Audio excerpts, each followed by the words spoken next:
શું આપના શરીરનું વજન વધારે છે અને તેને કારણે ગોઠણ દુખે છે?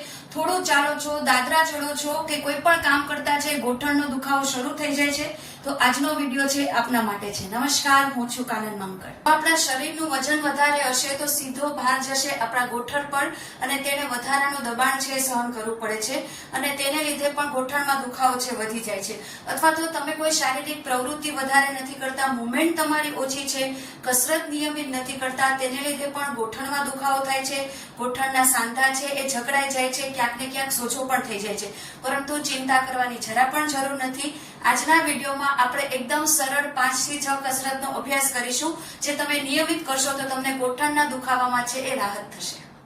ગોઠણના સ્નાયુને મજબૂત કરવા આજુબાજુના સ્નાયુઓ એટલે કે થાઈ મસલ્સ છે, હિપ મસલ્સ છે, એને સ્ટ્રોંગ કરવા, એને ફ્લેક્સિબલ કરવા ખૂબ જરૂરી છે.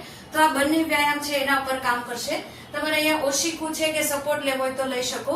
સિમ્પલ આ રીતે આપણે વિષ્ણુ આસનના પોઝમાં સુવાનું છે. હવે લેગ મુવમેન્ટ કરવાની છે. હાથની મુવમેન્ટ ન કરવી હોય તો સિમ્પલ પગને ઊંચો કરો. હવે મેળે નથી થતો, તકલીફ પડે છે તો અહીંયા દુપટ્ટો ફેરવો અને જેટલો ઓછો થાય, શરૂઆતમાં આટલો થાય, આટલો થાય, આટલો થાય કરી શકો. હવે કરી શકો તો અંગૂઠો પકડો અને ધીરે ધીરે તમારી તરફ ખેંચો. ખેંચશો એટલે થાઈ જોઈન્ટમાંથી તમને ઇફેક્ટ આવશે. 1 2 3 4 5. સિમ્પલ આ જ મુવમેન્ટમાં તમે ક્રોસમાં આ રીતે હિપ મસલ્સને ફ્લેક્સિબલ કરવા ચેસ્ટની બાજુમાં પણ પગ રાખી શકો. આવી જ રીતે તમારે બીજી બાજુ પણ 5 વખત છે એવા 5 3 થી 4 સેટ છે કરી શકશો. હવેના વ્યાયામમાં સીધા સુઈ જવાનું છે. જો એક પગ તમારે ફોલ્ડ કરવાનો છે અને બીજો પગ સીધો રહેશે. હવે સીધો એટલો કરવાનો છે કે જેટલો ફોલ્ડ હોય. હું તમને આ પગ સાથે બતાડું. જો મેં આ સિમ્પલ ફોલ્ડ કર્યો છે, એકદમ આરામદાયક સ્થિતિમાં છું. બીજો પગ ઊંચો કરવાનો છે જેટલો પગ તમારો વાળેલો છે ત્યાં સુધી. અગેન તમારાથી મેળે ન થાય તો તમારે ઓઢણીની મદદથી જો આનાથી સીધા તમારા ગોઠણના સ્નાયુઓ પર ઇફેક્ટ થશે. જો આ રીતે જેટલો ફોલ્ડ કર્યો છે એટલો જ. એવી રીતે આ બાજુ પણ બતાડું. એક પગ ફોલ્ડ, બીજો પગ સીધો, થોડો ઊંચો કરો. ધીમે ધીમે તમારી સ્ટ્રેન્થ વધશે. થોડી મુવમેન્ટ કરવાની. તમારું વજન વધારે હોય આરામથી તમે આ કરી શકો. જો હવે બંને બાજુ આપણે હોલ્ડ કરીએ. અહીંયા 5 સેકન્ડ કરીએ. ન થાય તો નહીં કરવાનું. 5 4 3 2 1 રિલેક્સ. બીજી બાજુ પણ કરીએ. પગ સીધો, ધીમેથી પગ ઉપર. 5 4 3 2 1 ધીમેથી રેસ્ટ અને રિલેક્સ. હવે આપણે થાઈ જોઈન્ટ પર કામ કરીએ. આપણે જે નિયમિત ઉઠબેસ કરીએ છીએ તે સરળ બને તેની માટે માર્ચિંગ કરવાનું છે. એકદમ ઈઝી.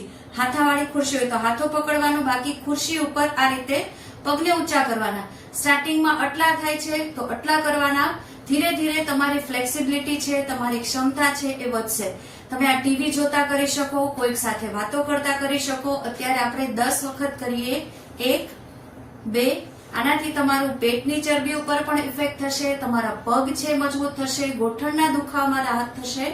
Last 3 2 and 1. ગોઠણના સ્નાયુ ઉપર કામ કરવાનું છે. એકદમ આરામદાયક સ્થિતિમાં બેસવાનું છે અને જો પગને આ રીતે ઊંચા અને મુવમેન્ટ ખાલી આટલી જ અહીંયા ને અહીંયા મુવમેન્ટ આપવાની છે. તમે 5 સેકન્ડ 10 સેકન્ડ 1 મિનિટ સુધી કરશો એટલે ખ્યાલ આવશે કે રીતસર આપણા ગોઠણ ઉપર ઇફેક્ટ થઈ છે. બસ આ રીતે 1 2 3 4 5 6 7 8 9 10. ધીમેથી રેસ્ટ. બીજી બાજુ શ્વાસ ભરો, છોડો. 1 2 3 4 5 6 7 8 9 10 એન્ડ. હવેના વ્યાયામમાં પગને સ્વિંગ કરવાના છે પણ આપણા જ પગનું વજન આપણે ઉપાડવાનું છે. જો આટી મારવાની છે આપણે સળંગ 5 વખત કરીએ. 1 2 3 4. હવે 5 ઉપર જેટલું ખેંચાય એટલું ખેંચો.